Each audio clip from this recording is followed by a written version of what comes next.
नमस्कार. निवडणूक म्हणजे फक्त हार-जीत नसते. निवडणूक म्हणजे आकडे आणि त्या आकड्यांच्या मागे दडलेली लोकांच्या आशा-आकांक्षांची एक गोष्ट. आज आपण धामणगाव रेल्वे मतदारसंघाच्या निवडणुकीच्या निकालाचं एक सखोल विश्लेषण करणार आहोत. आपण फक्त आकडे नाही, तर त्या आकड्यांमागची कहाणी समजून घेणार आहोत. आपल्या या विश्लेषणाचे 4 मुख्य टप्पे असतील. पहिल्यांदा आपण निवडणुकीचे निकाल पाहू. मग लोकांच्या मनात काय होतं, त्यांच्या समस्या काय होत्या हे जाणून घेऊ. त्यानंतर या निकालावर परिणाम करणाऱ्या राजकीय घटकांचा अभ्यास करू आणि शेवटी या सगळ्या माहितीतून भविष्यासाठी काय करता येईल याचा एक आराखडा पाहू. चला तर सुरुवात करूया. तर आपला पहिला भाग 2024च्या निवडणुकीचं नेमकं चित्र काय होतं. सुरुवात करूया अगदी मूलभूत माहितीपासून.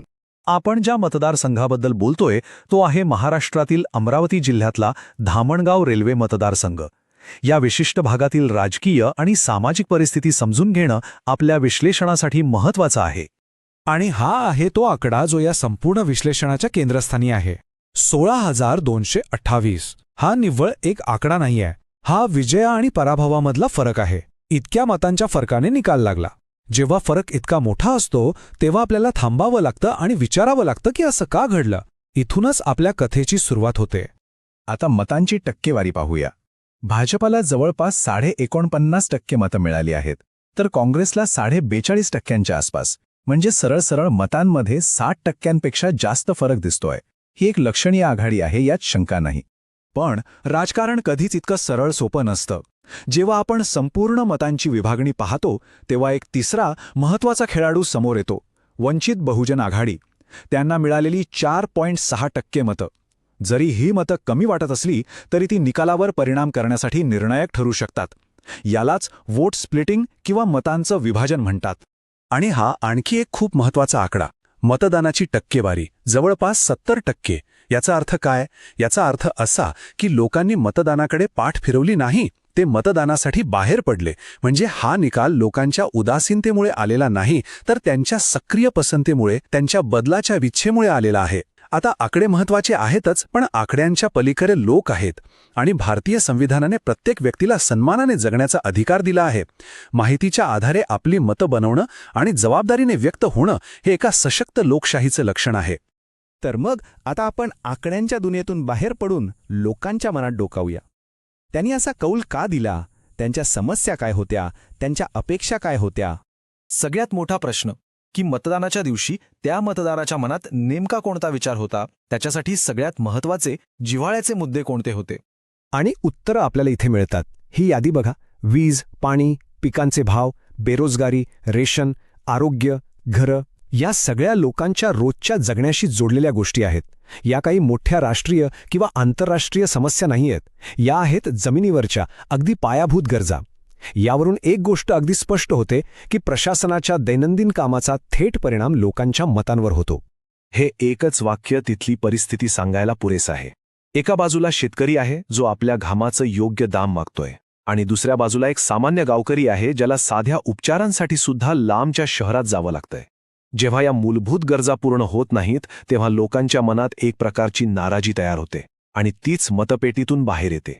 आता आपण या निकालामागची राजकीय गणितं आणि रणनीती समजून घेऊया, कारण प्रत्येक निवडणुकीत लोकांच्या समस्यांइतकाच राजकीय डावपेचांचाही मोठा वाटा असतो. इथे 2 गोष्टी समोरासमोर उभ्या आहेत. एक म्हणजे अँटी इन्कम्बन्सी किंवा सत्ताधाऱ्यांविरोधातील नाराजी. 2009 ते 2019 पर्यंत म्हणजे बराच काळ काँग्रेसचं प्रतिनिधित्व राहिल्यामुळं मतदारांमध्ये एक प्रकारचा बदल हवा असल्याची भावना असू शकते. आणि याच भावनेला विरोधी पक्षाने बदलाच्या घोषणेने अचूक पकडलं. हा बदलाचा संदेश लोकांपर्यंत पोहोचवण्यात ते यशस्वी झाले. आणि हे आहे या निवडणुकीचं गणित बदलून टाकणारं सगळ्यात मोठं कारण, तिसऱ्या पक्षाचा प्रवेश. वंचित बहुजन आघाडीने मिळवलेली 4.6% मतं ही हवेतून आलेली नाहीत. असं मानलं जातं की ही मतं मोठ्या प्रमाणावर काँग्रेसच्या पारंपरिक दलित मतपेढीतून आली. त्यामुळे झालं काय की भाजपविरोधी मतं एकत्र येण्याऐवजी विभागली गेली आणि त्याचा थेट फायदा भाजपला झाला. कोणत्याही निवडणुकीचं विश्लेषण करताना या 4 गोष्टी पाहिल्या जातात: ताकद, संधी, धोका आणि कमजोरी. इथे बघा, महाविकास आघाडीची एकजूट ही त्यांची ताकद असू शकते, पण त्यासाठी योग्य समन्वय हवा. दुसरीकडे शेतकऱ्यांचे आणि गावाकडचे प्रश्न ही एक मोठी संधी आहे, पण त्याचवेळी भाजपच्या राष्ट्रीय लोकप्रियतेचा मोठा धोका पण आहे. अनेकदा राष्ट्रीय लाटेमध्ये स्थानिक मुद्दे मागे पडतात.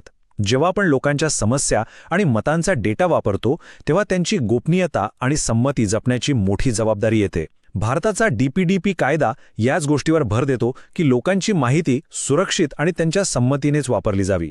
ठीक आहे, आत्तापर्यंत आपण काय झालं आणि का झालं हे पाहिलं, पण या विश्लेषणाचा खरा उपयोग तेव्हाच आहे जेव्हा आपण त्याचा वापर भविष्यासाठी करू. तर आता पाहूया की या माहितीतून कृतीचा आराखडा कसा बनवता येईल.